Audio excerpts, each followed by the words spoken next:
3 বছরের সন্তানের খরচ জোগাতে কাজের সন্ধানে বাগেরহাট থেকে ঢাকায় এসেছিলেন ১৯ বছর বয়সী রিমা। দূর সম্পর্কের এক আত্মীয় বাড়িধারায় গৃহকর্মের কাজ দেওয়ার কথা বলে তাকে ঢাকায় নিয়ে আসেন, কিন্তু সেই কাজ আর পাওয়া হয়নি। বরং উত্তর বাড্ডার একটি বাসায় আটকে রেখে জোর করে ইয়াবা খাওয়ানো, নির্যাতন এবং মাদকাসক্ত করে তোলার পর চীনা নাগরিকের সঙ্গে বিয়ে দিয়ে তাকে পাচার করা হয় চীনে। সম্প্রতি আন্তর্জাতিক সংস্থা জাস্টিস অ্যান্ড কেয়ার এর সহায়তায় চীন থেকে দেশে ফিরেছেন Rima. Premium commercial space is now for rent. Featuring ample parking and excellent accessibility, this 4,200 square foot space is ready. Elevate your business and call us today. ষষ্ঠ শ্রেণী পর্যন্ত পড়াশোনা করা রিমা আগে একটি জুট মিলে কাজ করতেন। স্বামীর সঙ্গে বনিবনা না হওয়ায় 3 বছরের সন্তানকে নিয়ে বাবার বাড়িতে চলে আসেন। আর্থিক সংকটের কারণে নতুন করে কাজ খুঁজছিলেন তিনি। এই সুযোগেই দূর সম্পর্কের এক আত্মীয় তাকে ঢাকার বাড়িধারায় গৃহকর্মের চাকরির প্রস্তাব দেন। প্রায় 6 মাস আগে তার সঙ্গে ঢাকায় আসেন রিমা, কিন্তু বাড়িধারার কোনো বাসায় কাজ দেওয়ার বদলে তাকে উত্তর বাড্ডার একটি ফ্ল্যাটে রাখা হয়। সেখানে কয়েকদিন পর তাকে জোর করে ইয়াবা খাওয়ানো শুরু হয়। তাকে বলা হয় ইয়াবা খেলে সন্তানের কথা মনে পড়বে না, কান্নাকাটি কমবে এবং কাজ করতে সুবিধা হবে।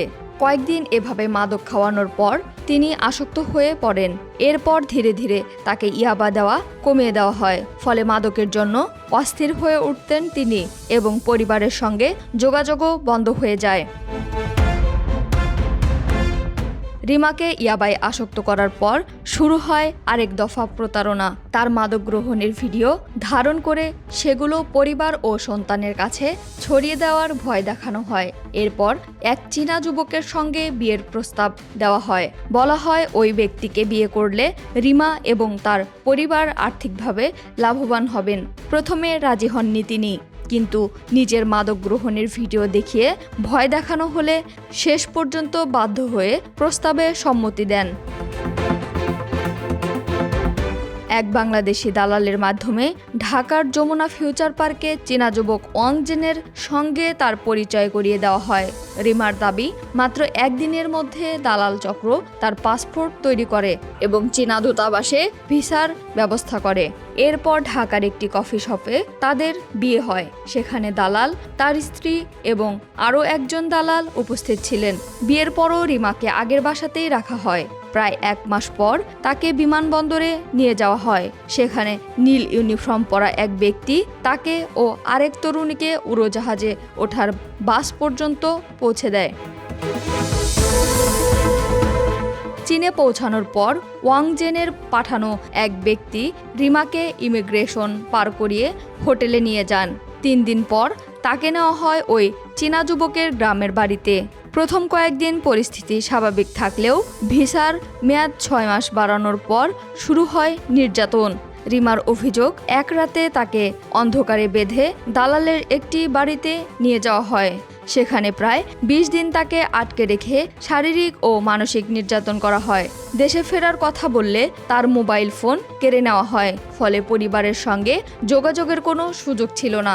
তখনই রিমা বুঝতে পারেন তিনি একটি মানব পাচার চক্রের হাতে আটকা পড়েছেন। বন্দিদশা থেকে বের হওয়ার জন্য রিমা কৌশলের আশ্রয় নেন।